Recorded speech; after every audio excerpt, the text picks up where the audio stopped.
I'm Hello, muted. everyone, and welcome to Soul Wanderings.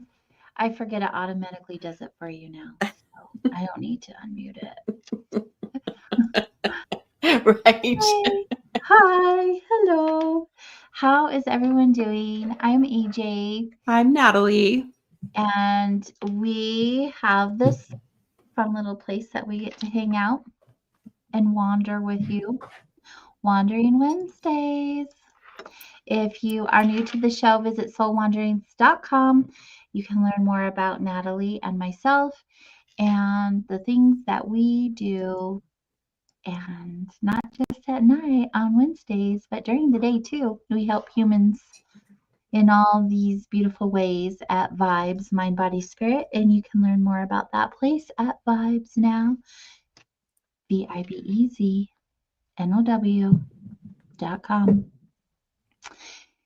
Yay! We're hanging out on YouTube and Facebook.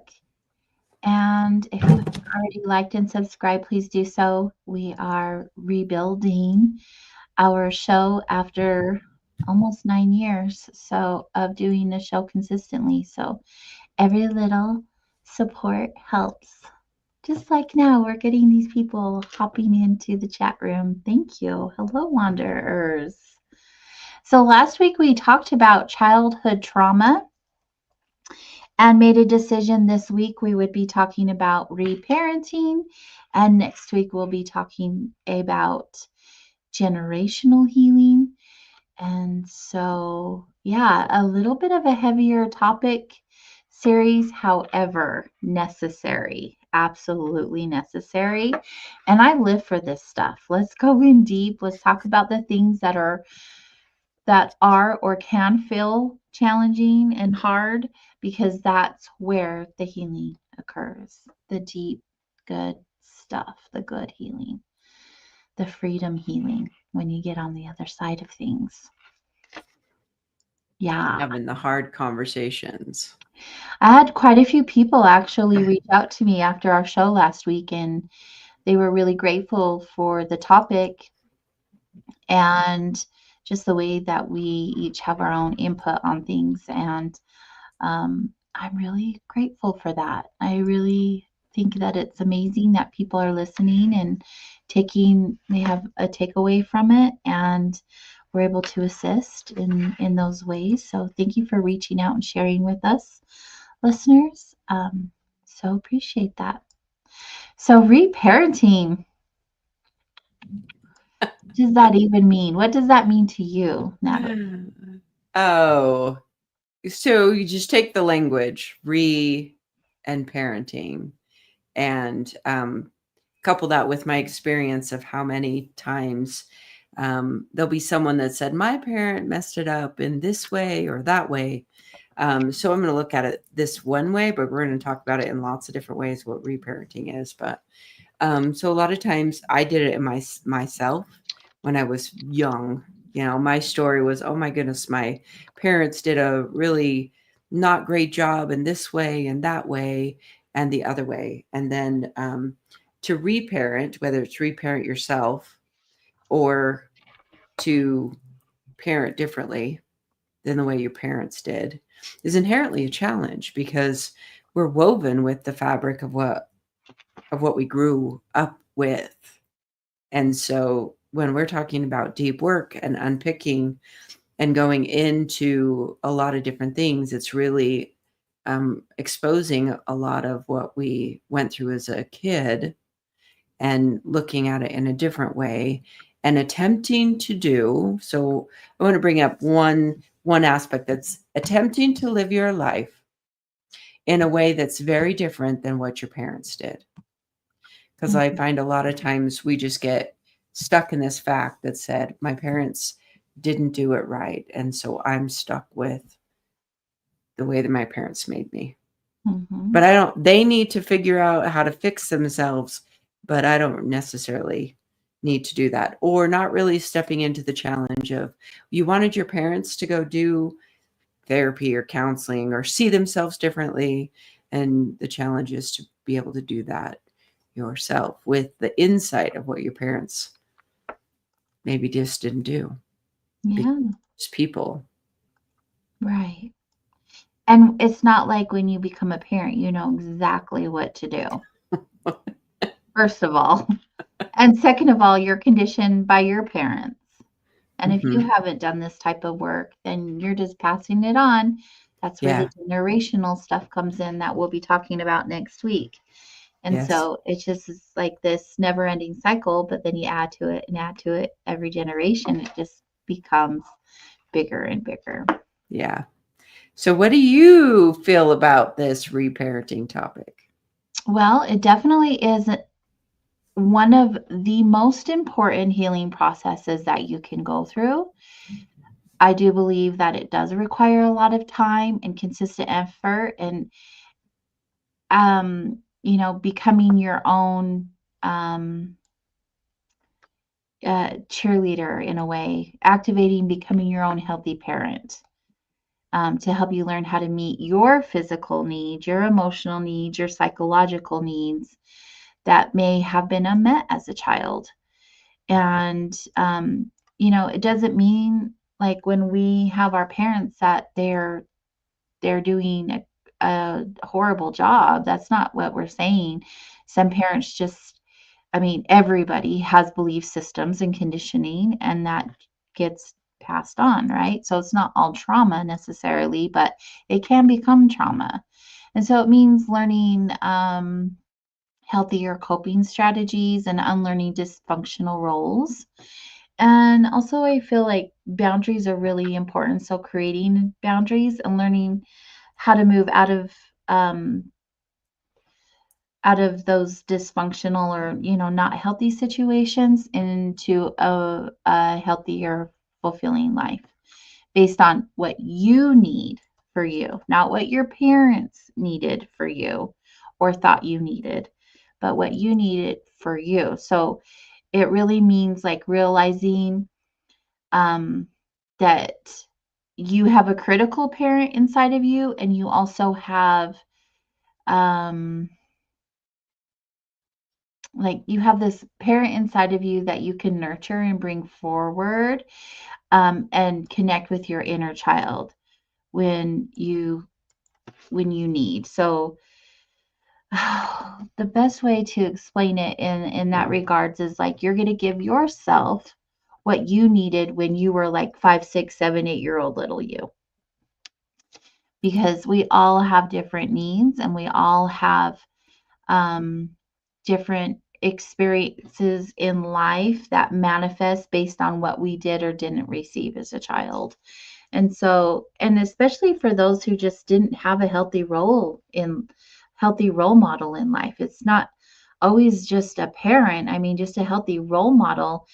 And and that's the crazy thing is, when you find yourself like not being surrounded by any positive role model your whole entire life, you just don't even know what that looks like. And so that kind of work even is like um, a deeper understanding and a little bit more challenging process. But we're talking about change, and big change and intergenerational change only happens if you do that long process. And so in those kinds of situations, yeah, like you did it on your own. I've been doing it on my own. Oh, I've had support for sure, because I think support is necessary, but you're still doing the work. But when it's a longer process, or you don't understand what parenting looks like at all, you just have the opportunity to seek help. And that's okay, because no matter what it looks like, I really feel like it's so worth it in the end, and it's so important no matter what. Like, heal your inner child. I'm still working on my inner child. Hmm. She comes out to play a lot, which is really important. Yeah, Yeah. because I grew up way too fast. I didn't get Uh, to be a kid the way that a lot of people get to be kids. And so I think that was so important, um, to recognize, like, to have play dates with myself, with my little self. Just be like, yeah, we're just getting. That's why my artwork that I do is so colorful and childlike. It's not perfect. It's messy. I paint with my fingers. There's a reason for all of that. So, fostering that little child. yeah, so reparenting. So now we have an understanding from your point of view and my point of view, and they're very similar, not the same, of what that looks like. But now what? Now what do you do with all that information?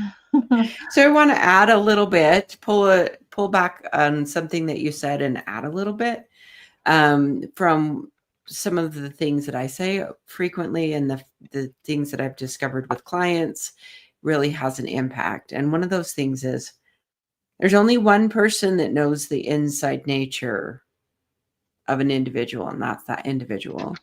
And so when with this reparenting process and and through this process or through this concept or through this idea, you visualize or attend to the little inner child, memories inherently will bubble up. So there'll be a memory that bubble up that you will say, my parents blew it in this scenario or this situation. So in that situation, you can put your arm around your little self and give yourself, as from your adulthood, in your current space now and all the things that you've learned as an adult, you wrap your arm around that little self in your mind's eye and you give an adult support mechanism to your little self. Little people need adult people. They don't need to be running the show. So little people are still kids, and what they really need and what really kids mostly respond to is a kind, compassionate, and maybe stern and boundaries. So you mentioned boundaries. Little kids need boundaries. Little kids do not have the intelligence or the global perspective to establish boundaries of their own. They Mhm, don't know how to make global decisions. And by global, I mean decisions knowing and understanding the consequences, real consequences on a level. mhm, So they just don't have that. They're just not developed enough yet. So as your adult person through this process, you're going to want to take a good look at it. And sometimes we do need to have some therapy, some study, some examination beyond our mhm. own mind, because it's been said, you cannot create a solution with the mind that has the problem. Absolutely. So you need an outside perspective. Yeah, I definitely agree with that. In fact, I have a little list in mind of some things, and one of that is um, definitely have a support system in place, but we'll get to that. But what if you're sitting here listening to this and wondering, like, oh, I had really great parents and I feel really good with myself and in my body. But I'm going to ask you a few things just to bring some awareness.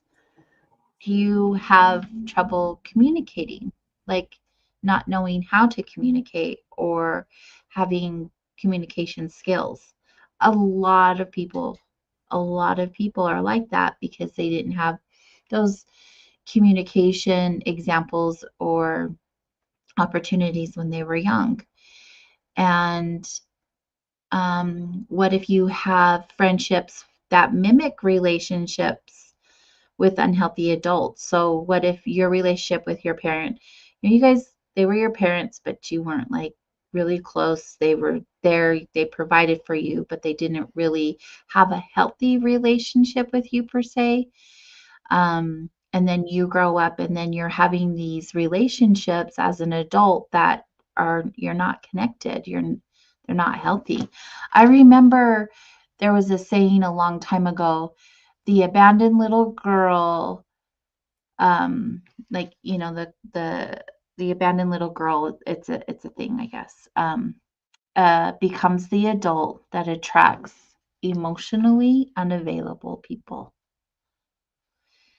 And I remember that because that is something that I've experienced very much of my life. I yeah, without talking about me, but yes. Also, um, what if you're experiencing like zero discipline, like for yourself, like you have no discipline for yourself, just Mm. self-destructive.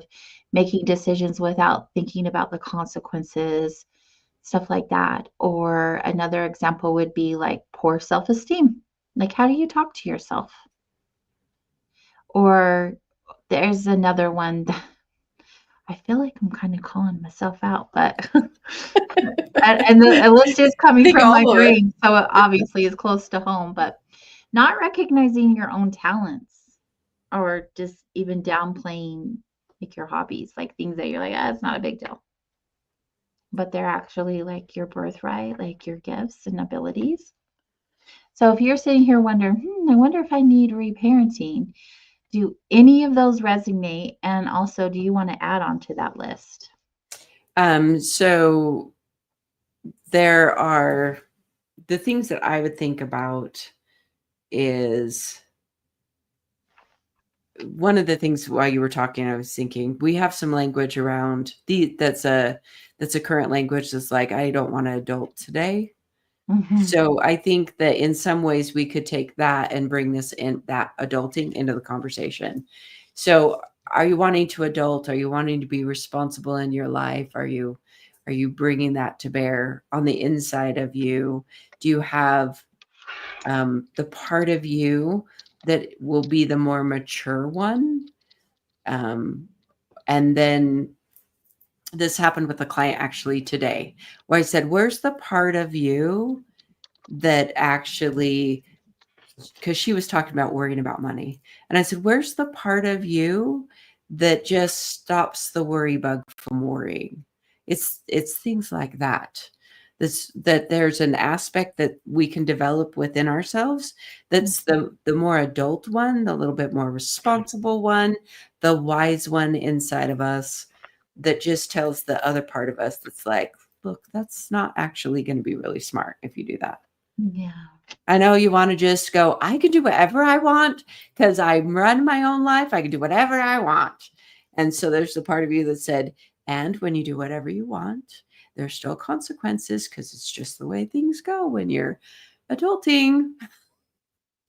Isn't that the truth? So That that's is what I would so very add to the list that said there's level of responsibility that we start to get aware of as we're in adulthood. Whether we're having our own family with our own children, or we have our own job, our own career, if you don't have children, and then you're realizing, oh my goodness, my parents went through something like this.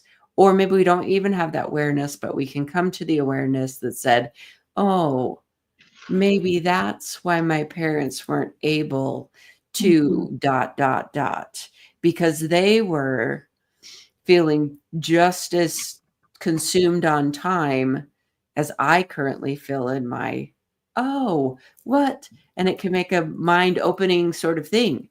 Oh my Yeah. goodness, because parenting comes with this inherently, like, parents should be more wise, more knowing, more whatever those things are. And then when you grow up into your adulthood, all of us grow up into our adulthood, we can have the awareness that said, oh, they're just people doing the Mm, best they could. yeah. And I feel like, I would say most humans are doing the best that they can, regardless if they're a parent or not, which includes you, the one who's wanting to learn how to reparent yourself. Like everyone would hope is doing the best that they can. Yeah. So, yeah, so moving forward, there are so many ways that you can go about reparenting. I found, because we're talking about, this topic, and from last week to this week, I was feeling on all of the ways that I learned to reparent myself. And I have conversations with myself quite often out loud, um, to talk to many versions of me that I've had along my life. They're still with me, right? Because we're layers of the same person, just different lifetimes in the same lifetime, I feel like. And I'll catch myself, like when I have to go to the grocery store, not my favorite thing in the world. I'm not a very people-y person. I know a lot of people think I am, but I'm not. And I don't really give in to like anxiety or depression and things like that. I'm not saying they're not real. I just navigate my life differently than a lot of people do. So before I walk into the store, I talk to myself like, you've got this, girl. You just need to go in there, grab what you need to grab. You don't need to talk to people. You don't need to interact with people. You're going to feel good going in. You're going to get what you need. You're going to come out. You're going to feel so proud of yourself because you did the things, you did the adult things. And then you're going to come right back to your car and you're going to be like, ah, you did it. You've got this. And through the grocery store, even, I'm like singing to myself. Um, is it Dory? And I'm trying to remember the name of the movie. Nemo. Right. Yes. why do those little things escape me? And I'm just keep swimming, just keep swimming. That's me in the grocery store. And a lot of times I'll even put headphones on. So I'm just like, just don't talk to me. And almost always I run into somebody who comes up to me, he's like, I know you. Or, like an old friend or something. And I'm like, oh my gosh, why? No, but really, I'm grateful for our community, right? But still, it's like a big deal to have to go and do those things that feel really hard and heavy. And so just talking to yourself, talking you through it. You're in the car, you don't want to drive, it's going to be traffic, parking's going to be challenging to get to. And you're just like, I don't want to do it. I'm going to shut down instead. Instead of doing that, just like talk yourself through it step by step, how you would want to be supported during those experiences. Like, you can do hard things. You've got this. Pump yourself up. Do you ever find yourself doing that in situations? Or are you always as confident as you come across? Me. Mm-hmm. I don't struggle with going those particular things. I'm definitely extroverted. So I think my more difficulty is when I get in my own space and I'm like, oh, I got to do all my personal chores. So it's like, get up and I don't like that either. That's fine.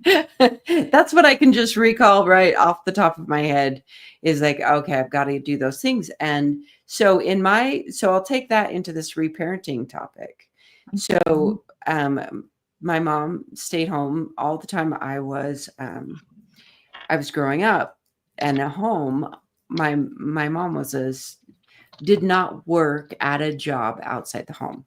She had lots of kids, so there was plenty of work. That was a big job that she had to do anyway. So, and she wasn't the greatest housekeeper. So we didn't have, I'll hear people say, well, Saturday was the house day and we had it's just people to me, it looks like people have such an easier time with the household chores thing. It's not even difficult, but I didn't have that woven into my fabric the same way I see other people did. And so I think in this reparenting can look like all kinds of things. It can run the whole gamut from having to unwind trauma to just having to unwind just mundane, regular things like the thing I've had to work on, which is how to keep a house differently than my mom did. Mm-hmm. Keeping things more organized, not collecting so much stuff, having less clutter, because that's definitely what my mom has. And so I have to keep working that within myself and parenting myself. Look, you got to get up and do this. This is not hard. This is not hard. This is not a hard thing. Household chores are not hard. I have to rewire my brain for that. So it can be like that as well, that says, okay, if I want to set out to be different than my parents and my father, I've come to realize that my father was the one that collected. My mom did too, but my dad would bring much more stuff into the house. So I've come to realize that after I was like, oh, I think it was my dad that was more of a pack rat. Yeah. Isn't it interesting when you start like really looking at like your patterns and behaviors Yes. and like tracking where they came from? Mm-hmm. We were the household who got up and cleaned on the weekends. And so um I I sometimes feel like I get defiant and be like, I don't have to do that. I don't have to do that today because I don't want to do that today. But I also love a really tidy home. And so we'll go so long and I'm like, okay, nope, we're cleaning There's all the types of things. One of the things I want to bring up and to reiterate or maybe to explain fully is to say what we're given when we're growing up is really not we're not consciously aware Mhm, of what was really woven to us. Our culture, we're enculturated, we're just woven with all those different types of things. And so when we're going through this process of building upon our childhood in a different way, it does, we can't always see how to do that mhm, ourselves. And mhm. sometimes it's what happens. We sometimes have to come to different crises or we go through different relationships. It depends on the aspects that we're working on reparenting. Mhm. So we have to come to that point in a relationship and get cracked open to then put it together in a different way. Yeah. So I think what I'd like to say from that is when life is really putting its hammer down on you, like just beating you and beating you, sometimes that's happening to crack you open so that you can get put together, you can put yourself together in a different way. And it's Mhm. absolutely necessary for growth. You know, it is said that the seed must completely obliterate itself to become the plant. It must become undone completely. Yeah. So life does that to us. So there's this framework that said life is happening for me to learn and grow Yeah. versus, oh, everything keeps happening to me. Why do I always have to learn? Why do I always have to go through this stuff? Why am I bad at relationships? Why are these things always happening to me? Blah, this is very common. I know, I We had a whole day of it yesterday.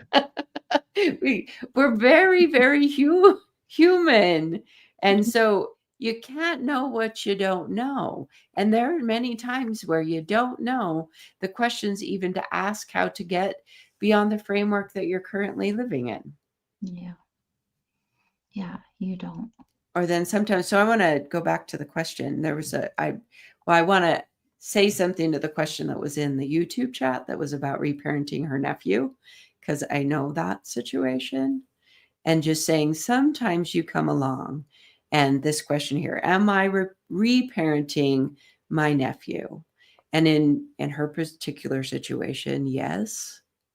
But that situation where sometimes you have then gotten some responsibility over one of your siblings' kids, whatever age they are, Mhm. that sometimes you have to do your own reparenting, or you have to realize that your parents, which are different than what your siblings did, that maybe you got parented in a completely different way than, like, say, her nephew, and then coming to the realization that you don't know what it's like to be in the other person's skin because you mentioned it a little bit earlier. What if you had really good parents and then you're talking with someone that didn't have good parents?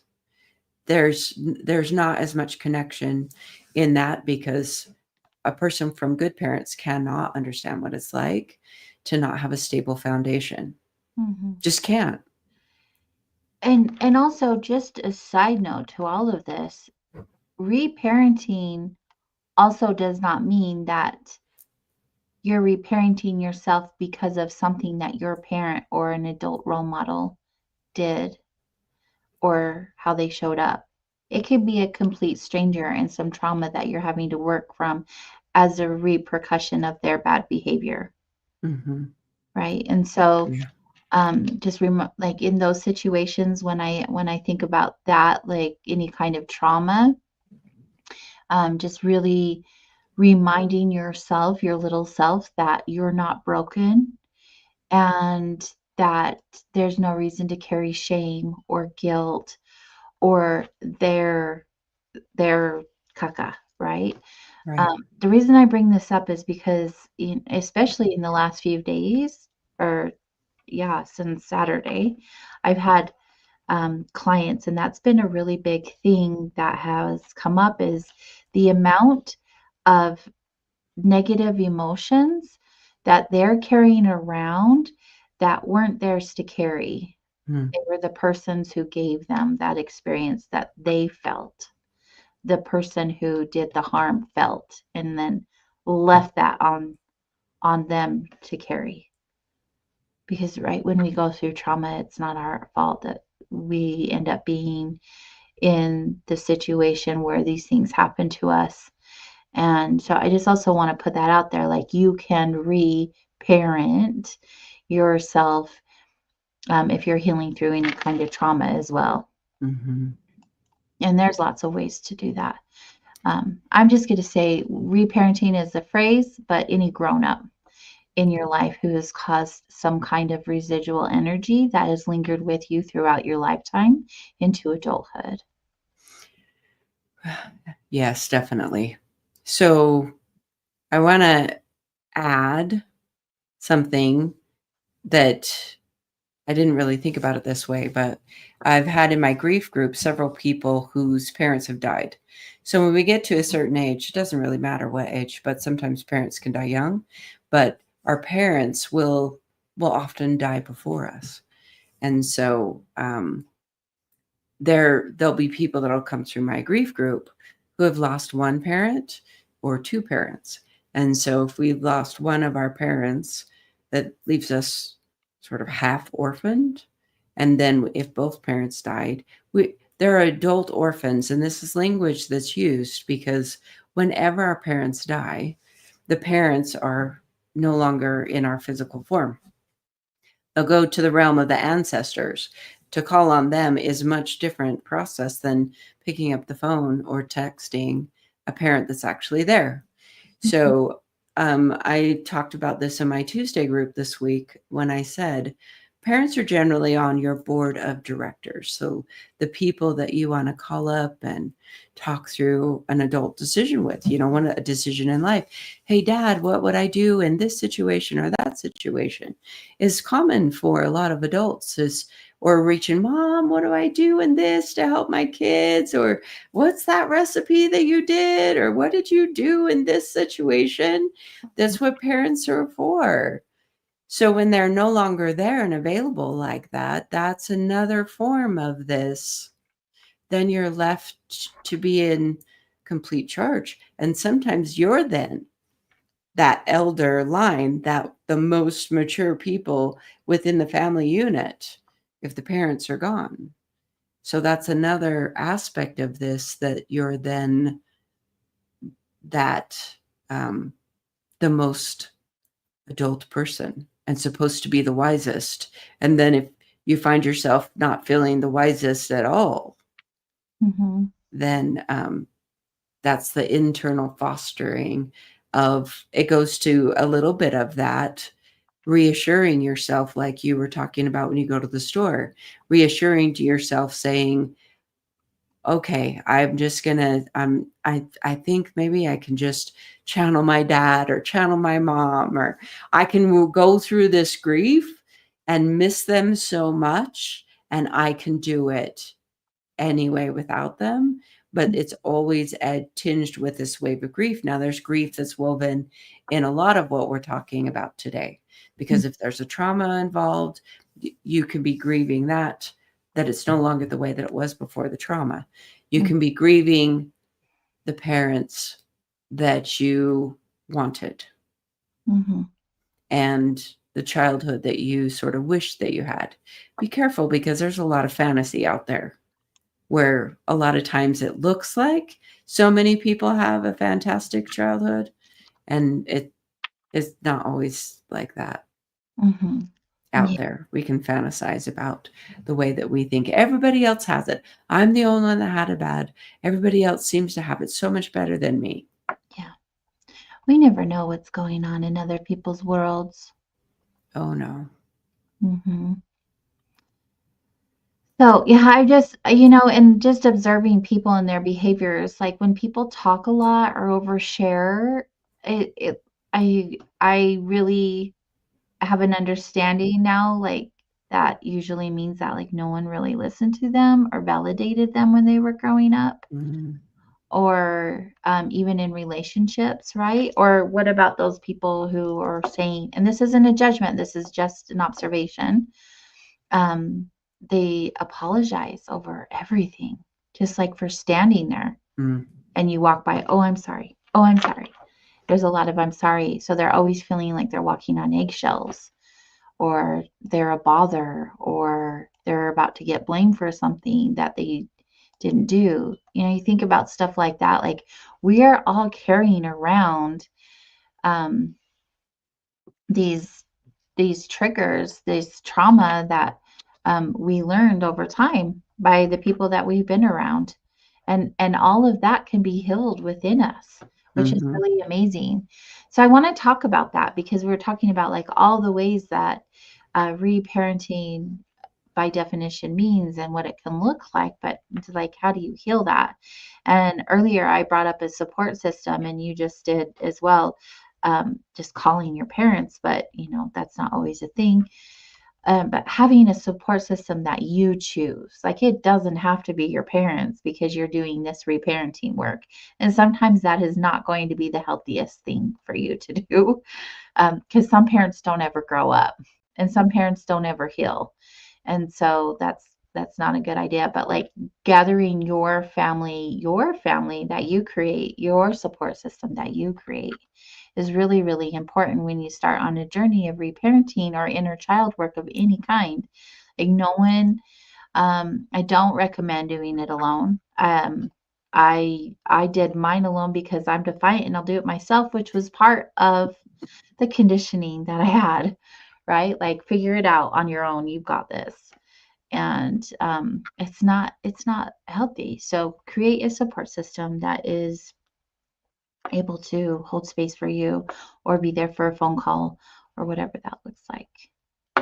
Um, but I have a few things that I've thought of, like the things that I've done. Do you want? okay, Okay. you go ahead.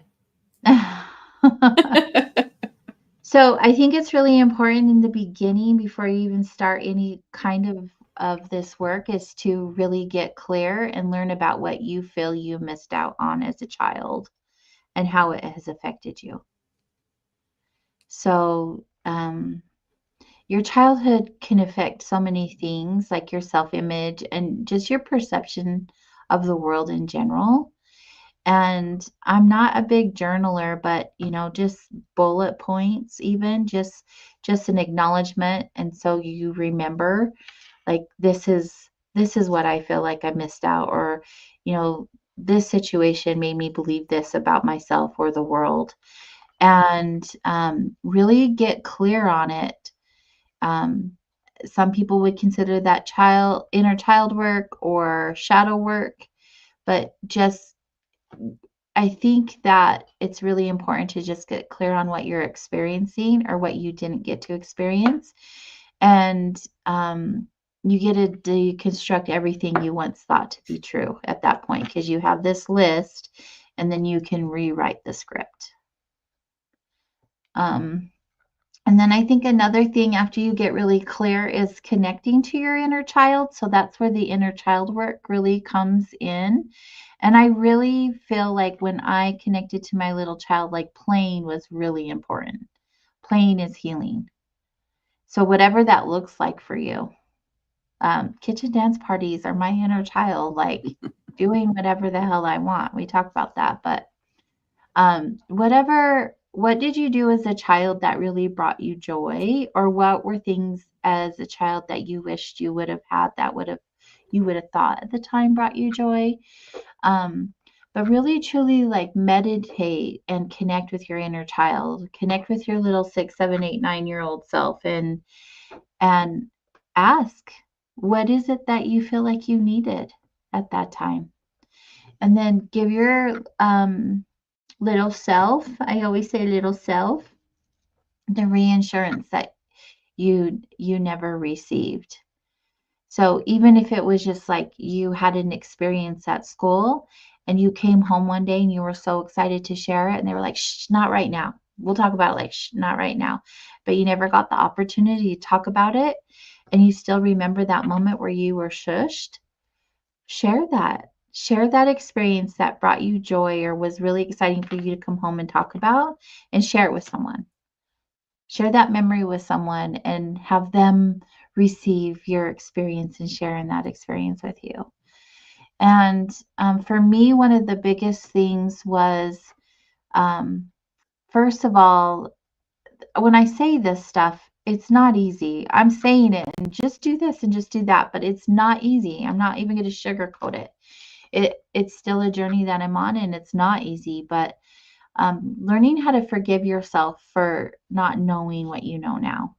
Like we are so hard on ourselves of how like we should have known that or we should have done that. Why didn't you do that? And we don't realize like how damaging that is to ourselves.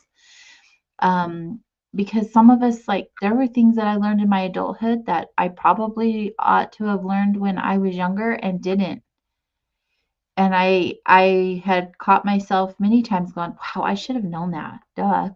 But no, it's not like that. It's like sometimes you just don't know because you didn't have the example or you weren't in an environment to share that with you. So forgiveness is really big and just not just of yourself, but even of that adult role model that you had.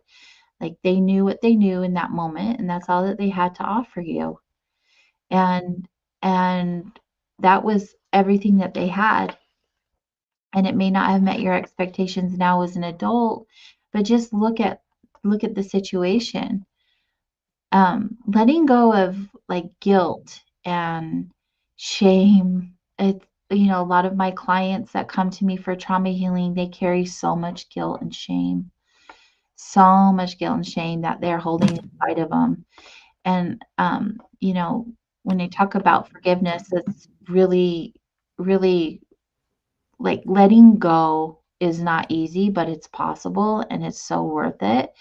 And you could use like any path of forgiveness. There's a lot of things that there's a lot of tools out there like the Ho'oponopono prayer.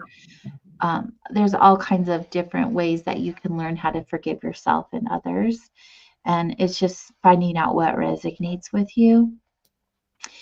And I think I feel like another thing that I practiced that helped me a lot is to learn what my parents couldn't teach me so that I felt safe for myself. So I had to learn about healthy boundaries and I had to learn about emotional regulation and I had to learn how to communicate and not run away when things got challenging or scary or hard. And I had to learn about frustration. And the biggest thing is not that my parents didn't love me, but like it it's it was a lot. It wasn't expressed in ways that I've seen other people have love expressed in their life. So learning how to love myself has been like the biggest, most important journey that I've ever been on is like learning self-love. Self-love is so important. And then because of that, you learn how to fulfill your own needs. You learn how to fill your own cup and to practice self-care and be kind to yourself and cultivate self-respect and self-compassion and self-acceptance and obviously self-love. And the other thing is just loving you where you're at and accepting you for who you are in this moment and just being yourself and being comfortable and good enough that you are perfect just the way that you are right now. Like there's nothing broken, there's nothing to fix. Like you're perfect, whole, and complete as you are in this moment. And I think that's a statement that I say to myself on repeat because I feel like it's so important to remind myself that just because it doesn't look, whoa, I don't know what I just did with my computer. Just because it doesn't look a certain way doesn't mean that it's not true for you. What about you? What are some ways that you've reparented yourself? I'm not necessarily thinking about reparenting myself when I say these things, but I want to pull, you said, I am perfect, whole, and complete. So I wanted to just like pull up this word perfect for a minute, because I think that sometimes this is really applicable to what we feel like parents could have been or should have been, or adult people in our life could have been perfect. But perfect, um, on a grand scale, like the rose is a perfect flower, but the rose includes the thorns, the woody stalk, the not quite bloomed blossom, the beautiful rose in its fullest forms, the petals falling off of it, the rose hip after it, the whole like from birth to death of the flower thing. That's all perfect. That's all perfect. That's like this perfection that life is all of it, and that's the part. This is when I'm perfect, whole, and complete. That means I'm right on track where I am. Even if I'm messy right now, that means that I'm right on track where I am. I'm listening to Soul Wanderings. I'm figuring this out. I'm going to do all these things that I've been inspired by those people on Soul Wanderings. I'm inspired. Okay, I'm going to like go forward. And this is, I'm perfect, whole, and complete. So I wanted to bring that up because life is like that. Life does present us wherever you are. You're in the perfect spot to just from this moment move forward, and healing and growth and all of those things is always from this moment forward anyway. There's no return to some previous moment to redo. It's not a redo like that. We get the opportunity from this moment forward to possibly do it different. Yeah. And that's a lot of what we're talking about here. And then I wrote down expectations. So when because you were talking about journaling, or maybe not necessarily journaling, but writing out and expressing, what are your expectations about what a parent should be, or what adulting is? Well, what are the expectations? So if anything happens when we write out expectations, is we start to see where they're often not reasonable. Yeah. Oh, wait, I didn't know. That's in my expectations. I couldn't do that. Okay. Reframing from once you write it all out, you start to see it, or you speak it out.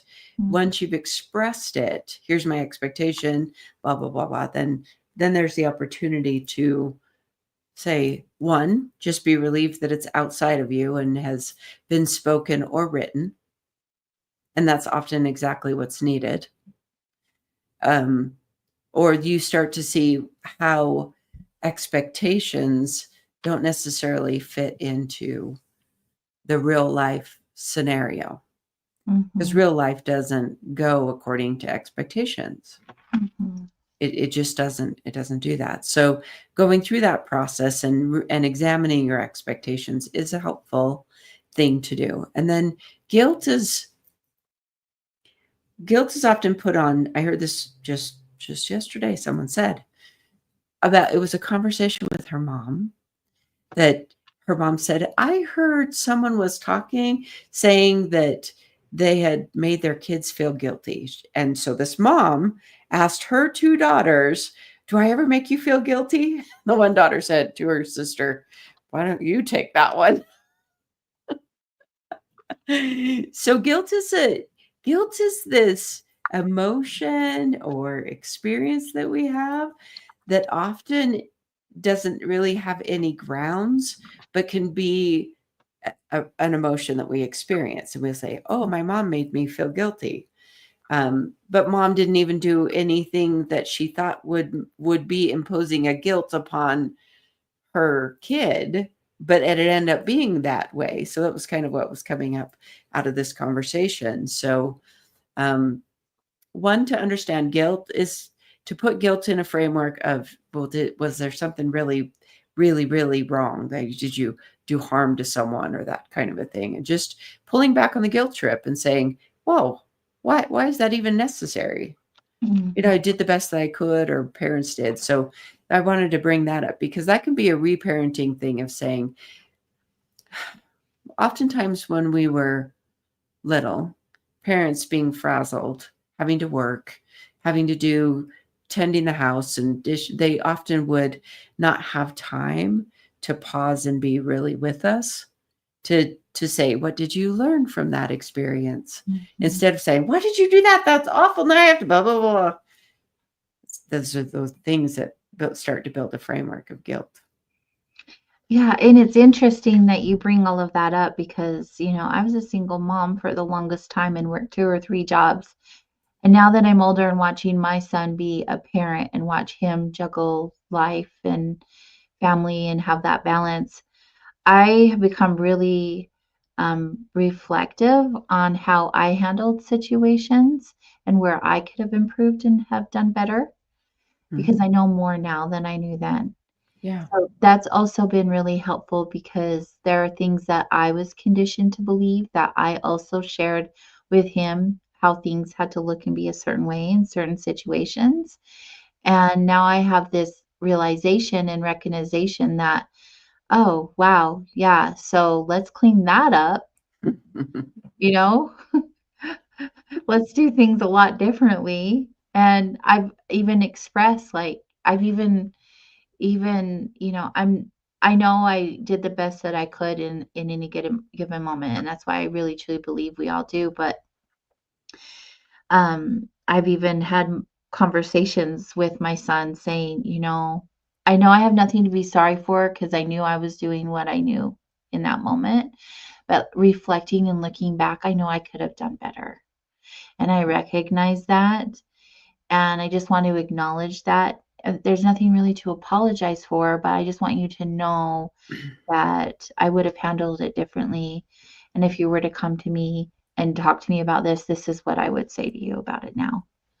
And I feel like that's been really helpful because even if he hasn't come and said, Mom, you really messed me up, I carry that with me like, oh man, yeah, I could have done a lot better. I You think that that's a good example of a one other additional thing that reparenting can be. know? That when you do some self-examination, you realize that as where you are now, you would tell your younger self being a young parent, Mhm. you would educate her differently. Yeah. But you can't go back and do it. So you can attend and you can just have these open conversations with your kids and say, oh, I've just come to realize I didn't know better then, but I Yeah. could see where that was maybe hard on you. Yeah, the amount of guilt and shame that I carried around with me because I didn't know how to have healthy relationships and I didn't know anything about boundaries. And, my son was in the middle of some of those experiences. And I just like, oh gosh, that hurts my heart. Yeah. And there's nothing I can do about it now, right? Because Nope. we can't change the Nope. past. And so we really get to shed light on it Hmm. and it is reparenting in a lot of ways as well. If going back to, I may not have been a child, but I was a young adult doing very adult things.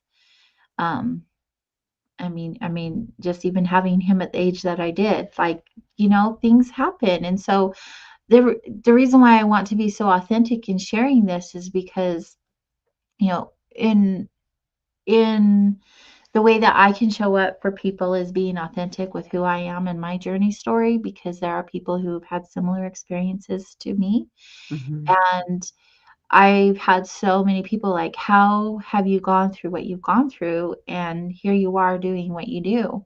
Well, it's because there's like radical honesty that gets to take place when you heal and accountability. And it's just part of me through my healing process to be authentic and accountable for the things that I've done, whether I knew better or not. And if anyone's out there listening, like before we close the show, and I know I'm not saying this is it and we'll close. I'm just going to share while I have the time. You know, if you're struggling, I just can I have permission to talk to your little child real quick. And just talk to your little child, like your little self, the one that is listening right now, and just tell you there's absolutely nothing wrong with you. And I'm sorry that you're hurting, and I'm sorry that people hurt you, and you did not deserve that, and you didn't ask for it. And you are not broken, and you are not shameful, and you are not guilty. And now that you're all grown up, I'm telling you, it's safe. You're safe. And um, no one is in control of you but you. And I know you have felt alone, but you're not alone anymore. Like there are so many people who love and support you. And grown up you is bringing you, or will have the opportunity to bring you safety. And it'll be okay because you'll feel safer, and you'll be able to let go of the fear, and you'll be able to let that all go. And those things are never going to happen to you again. Those things that you went through when you were a kid. So you're safe to be you, and you're safe to connect with your little you. And everything always works out in the end, right, Natalie? That's right. If it hasn't worked out, it's not the end. It's not the end. That was beautiful. I just have to say that. I have so many people come to me in so much pain, and I just cry with them. There's so much suffering going on that's unnecessary in the Yeah. big scheme of things, right? I mean, I know Mhm. there's an amount of suffering to get us to the point where we get to heal, but so much of it is unnecessary. And the only one that we can count on at the end of the day is ourselves. Mhm. And so we get to be our own hero. I just really want to encourage people to do the work, because on the other side of all this pain and suffering and all these negative belief systems is freedom and happiness and joy and all of these beautiful things when you do this kind of work. So I hope that you find the courage, and you're brave enough to love yourself harder. Yeah, that's a big thing.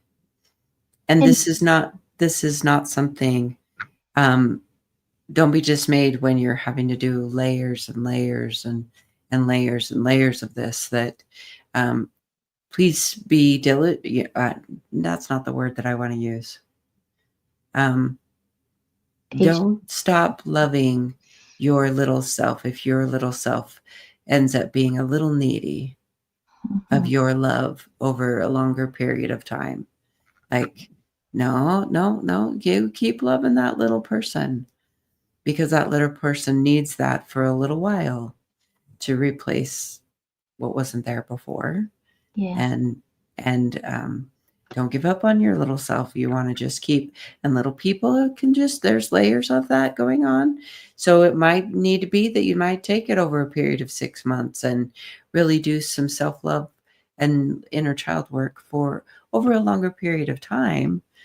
And when you do something for a longer period of time, you go deeper in it. And the deeper you go, the deeper the healing is in that.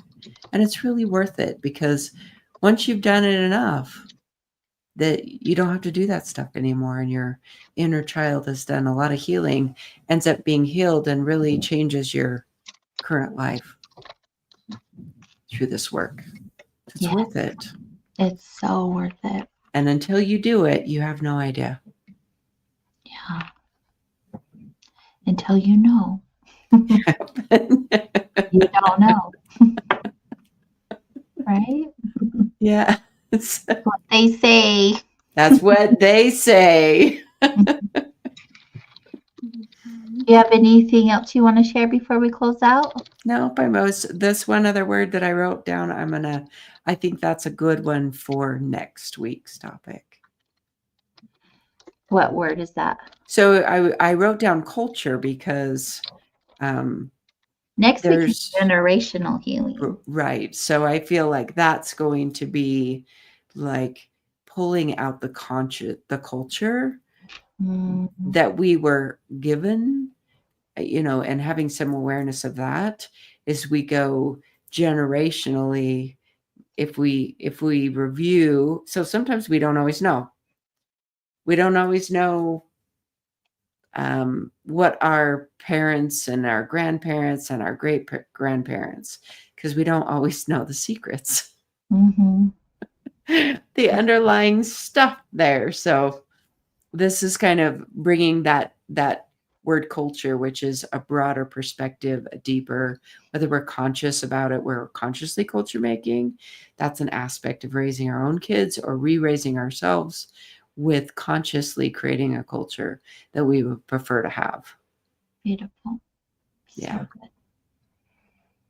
I So love that's a stay tuned for next week. it. Stay tuned for next week. Oh, and then after that, let's bring in some lighter subjects. We have to have balance in all things. We do have to have balance. All right, everyone. Thank you for spending time with us. If you have not already, whatever platform you're on, if you'll give us a little like or make a comment, subscribe, however that looks. And also, we have a longtime listener and friend who could use some extra good vibes. So send some extra good vibes um, their way. I would really appreciate that. And we will see you guys all next week. Until then, bye. Have a good one. Happy healing. Happy healing. Right.